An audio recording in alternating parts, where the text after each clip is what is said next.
suis encore persuadé que le magnifique tableau qui représente l'accouchement de Marie de Médicis plairait davantage si Rubens, au lieu du génie et des autres figures allégoriques qui entrent dans l'action du tableau, y avait fait paraître celle des femmes de ce temps-là qui pouvaient assister aux couches de la reine.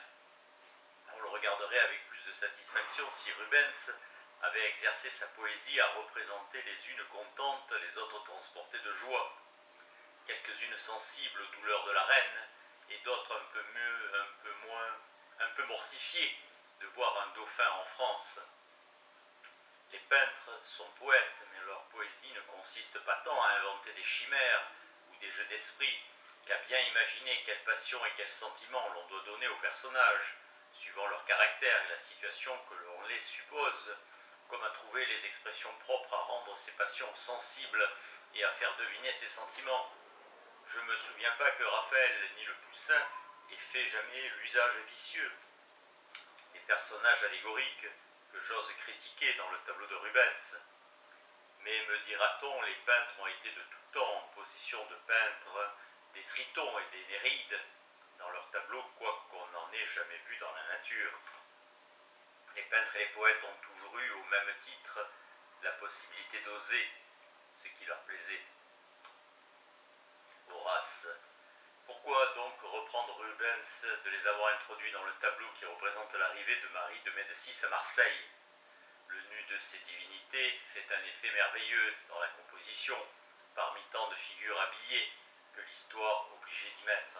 Je réponds que cette licence donnée aux peintres et aux poètes doit s'entendre, comme Horace l'explique lui-même, mais non pas en sorte que ce qui est sauvage s'unisse à ce qui est paisible. C'est-à-dire que cette licence ne s'étend point à rassembler en un même tableau des choses incompatibles, comme sont l'arrivée de Marie de Médicis à Marseille et des tritons qui sonnent de leur conque dans le port. Marie de Médicis n'a jamais dû se rencontrer en un même lieu avec des tritons, quand bien même on supposerait un lieu pittoresque, comme Corneille voulait qu'on supposât un lieu théâtral. Si Rubens avait besoin de figures nues pour faire valoir son dessin et son coloris, il pouvait introduire dans son tableau des forçats aidant au débarquement et les mettre en telle attitude qu'il aurait voulu. Ce n'est point que je dispute aux peintres le droit qu'il aurait acquis de peindre des sirènes, des tritons, des néreides, des faunes et toutes les divinités fabuleuses, nobles chimères dont l'imagination des poètes peupla les eaux et les forêts et enrichit toute la nature. Ma critique n'est point fondée sur ce qu'il n'y eut jamais de sirènes et de néreides, mais sur ce qui en avait plus, ce pour ainsi dire dans les temps où arriva l'événement qui donne lieu à cette discussion. Je tomberai d'accord qu'il y ait des compositions historiques où les sirènes et les tritons, comme les autres divinités fabuleuses, peuvent avoir part à une action. Ce sont les compositions qui représentent des événements arrivés durant le paganisme et quand le monde croyait que ces divinités existaient réellement. Mais ces mêmes divinités ne doivent pas avoir part à l'action dans les compositions historiques qui représentent des événements arrivés depuis l'extinction du paganisme et dans des temps où elles avaient déjà perdu l'espèce d'être que l'opinion vulgaire leur avait donné en d'autres siècles. Elles ne peuvent être introduites dans ces dernières compositions que comme des figures allégoriques et des symboles. Or, nous avons déjà vu que les personnages allégoriques ne doivent entrer dans les compositions historiques que comme des personnages historiques. Le spectateur se prête sans peine à la croyance qui avait cours dans les temps où l'événement que le peintre et le poète représentent est arrivé. Ainsi, je regarde Iris comme un personnage historique dans la représentation de la mort de Didon. Vénus et Vulcain sont des personnages historiques dans la vie d'Énée. Nous sommes en habitude de nous prêter à la supposition que ces divinités aient existé véritablement dans ces temps-là, parce que les hommes croyaient alors à l'existence de ces divinités. Le peintre, qui représente les aventures d'un héros grec ou romain, peut donc y faire intervenir toutes les divinités comme des personnages principaux. Il peut à son gré embellir ses compositions avec les tritons et les sirènes. Il ne fait rien contre son système. Je l'ai déjà dit, les livres qui firent l'occupation de notre jeunesse, la vraisemblance qu'on trouve avoir un héros secouru par les dieux, qu'il adorait, nous mettent en disposition de nous prêter sans aucune peine à la fiction. À force d'entendre parler durant notre enfance des amours de Jupiter et des passions des autres dieux, nous sommes en habitude de les regarder comme des êtres qui auraient autrefois existé, étant sujets à des passions du même genre que les nôtres. Quand nous lisons l'histoire de la bataille de Pharsale, ce n'est que par réflexion que nous distinguons le genre d'existence que Jupiter foudroyant avait dans ces temps-là avec le genre d'existence de César et de Pompée. Mais ces divinités changent de nature, pour ainsi dire, et deviennent des personnages purement allégoriques dans la représentation des événements arrivés en un siècle où le système du paganisme n'avait plus cours. Quand on les introduit dans ces événements comme des personnages véritables, je les comparerai volontiers à ces saints, les patrons de ceux qui faisaient peindre des sujets de dévotion et que les peintres plaçaient autrefois dans des tableaux plus dévots que sensés, sans égard pour la chronologie et pour la vraisemblance. On y voyait Saint Jérôme présent à la scène et Saint François assisté au crucifiement. Cet usage vicieux est relégué depuis longtemps dans les tableaux de village. Après avoir discouru des personnages allégoriques, il convient de retourner aux compositions allégoriques.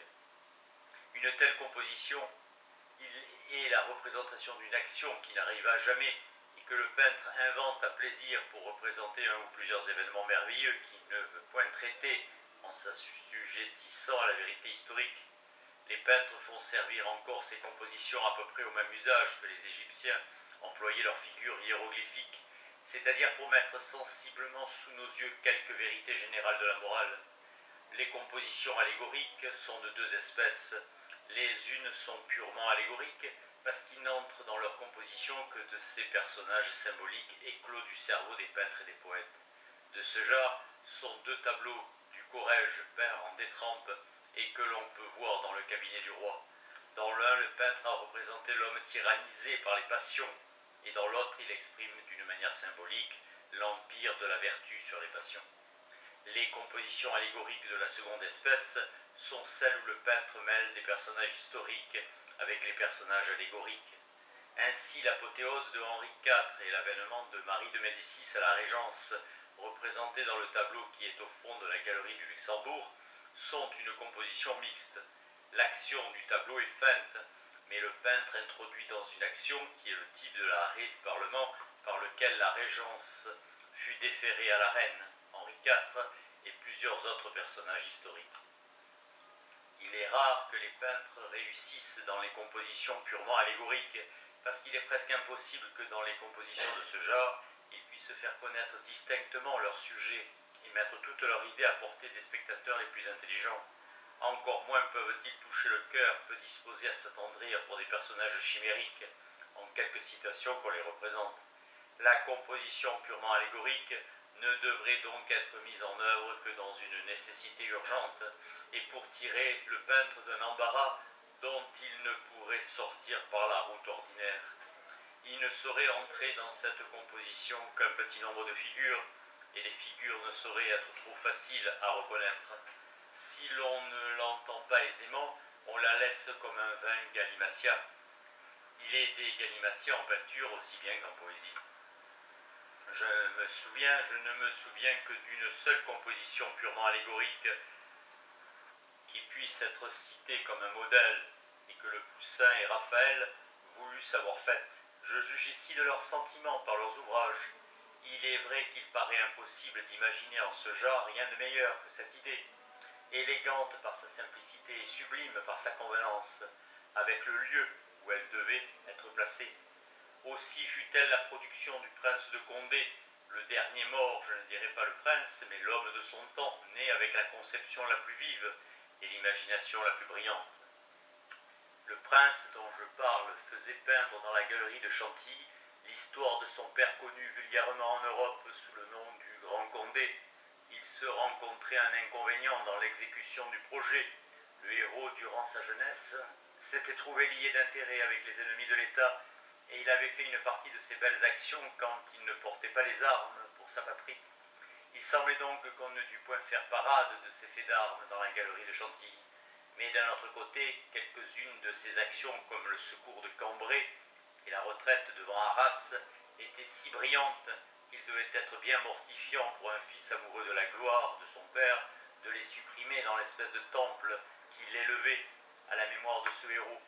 Les anciens eussent dit que la piété l'avait inspiré et que c'était elle qui lui avait suggéré le moyen d'éterniser le souvenir de ses grandes actions, en témoignant qu'il le voulait éteindre. Il fit donc dessiner la muse de l'histoire, personnage allégorique mais très connu, qui tenait un livre sur le dos duquel était écrit « Vie du prince de Condé ». Cette muse arrachait les feuillets du livre qu'elle jetait par terre, et on lisait sur ces feuillets « Secours de Cambrai, secours de Valenciennes », retraite de devant Arras, enfin le titre de toutes les belles actions du prince de Condé durant son séjour dans les Pays-Bas espagnols, actions dont tout était louable, à l'exception de l'écharpe qu'il portait quand il les fit. Malheureusement, ce tableau n'a pas été exécuté suivant une idée si ingénieuse et si simple. Le prince, qui avait conçu une idée si noble, eut en cette occasion un excès de complaisance, et déférant trop à l'art, il permit au peintre d'altérer l'élégance et la simplicité de sa pensée par des figures qui rendent le tableau plus composé, mais qui ne lui font rien dire de plus que ce qu'il disait déjà d'une manière si sublime. Les compositions allégoriques, que nous avons nommées des compositions mixtes, sont d'un plus grand usage que les compositions purement allégoriques. Quoique leur action soit feinte, ainsi que celle des compositions purement allégoriques, néanmoins comme une partie de leurs personnages se trouve être des personnages historiques, on peut mettre le sens de ces fictions à la portée de tout le monde et les rendre ainsi capables de nous instruire, de nous attacher et même de nous intéresser. Les peintres tirent de grands secours de ces compositions allégoriques de la seconde espèce, ou pour exprimer beaucoup de choses qu'ils ne pourraient pas faire entendre dans une composition historique, ou pour représenter à un seul tableau plusieurs actions, dont il semble que chacune demanda une toile séparée. La galerie du Luxembourg et celle de Versailles en font foi. Rubens et Lebrun ont trouvé moyen d'y représenter par le moyen de ces fictions mixtes des choses qu'on ne concevait pas pouvoir être rendues avec des couleurs. Ils y font voir à un seul tableau des événements qu'un historien ne pourrait narrer qu'en plusieurs pages. En voici un exemple. En 1672, la France déclara la guerre aux États généraux et les Espagnols, à qui les traités subsistants défendaient de se mêler de la querelle, ne laissèrent pas de leur donner des secours cachés. Mais ces secours n'apportaient à la rapidité des conquêtes de la France que des obstacles bien surmontés. Les Espagnols, pour s'opposer plus efficacement à ces progrès, levèrent le masque et ils se déclarèrent. Le succès de leur secours avoué ne fut pas plus heureux que celui de leur secours secret. Malgré ce secours, le feu roi prit Maastricht et portant ensuite la guerre dans les Pays-Bas espagnols, il y enlevait chaque campagne un nombre des plus fortes places par des conquêtes que la paix seule put arrêter. Voilà ce que Lebrun avait à représenter. Voici comment il a traité son sujet qui paraît plutôt du ressort de la poésie que de celui de la peinture. Le roi paraît sur un char guidé par la victoire et traîné rapidement par des coursiers. Ce char renverse dans sa course les figures étonnées des villes et des fleuves qui formaient la frontière des Hollandais, et chaque figure se reconnaît d'abord ou par l'écu de ses armes ou par ses autres attributs. C'est l'image véritable de ce qu'on vit arriver dans cette guerre, où les conquérants furent surpris eux-mêmes de leur propre succès. Une femme qui représente l'Espagne et qui s'annonce suffisamment par son lion et par ses autres attributs, veut arrêter le char du roi en saisissant les guides. Mais au lieu des guides, elle n'attrape que les traits. Le char qu'elle voulait arrêter l'entraîne elle-même, et le masque qu'elle portait tombe par terre dans cet effort inutile. Il serait superflu de prendre beaucoup de peine pour persuader les peintres qu'on peut faire quelquefois un bon usage des compositions et des personnages allégoriques. Ils n'ont que trop de penchant à employer l'allégorie avec excès dans tous les sujets, même dans ceux qui sont le moins susceptibles de ces embellissements. Mais le défaut des métros à faire usage du brillant de l'imagination, qu'on appelle communément l'esprit, est un défaut général à tous les hommes, que les fait s'égarer souvent, mais en des professions bien plus sérieuses que la peinture. Rien ne fait dire, rien ne fait faire autant de sottises que le désir de montrer de l'esprit.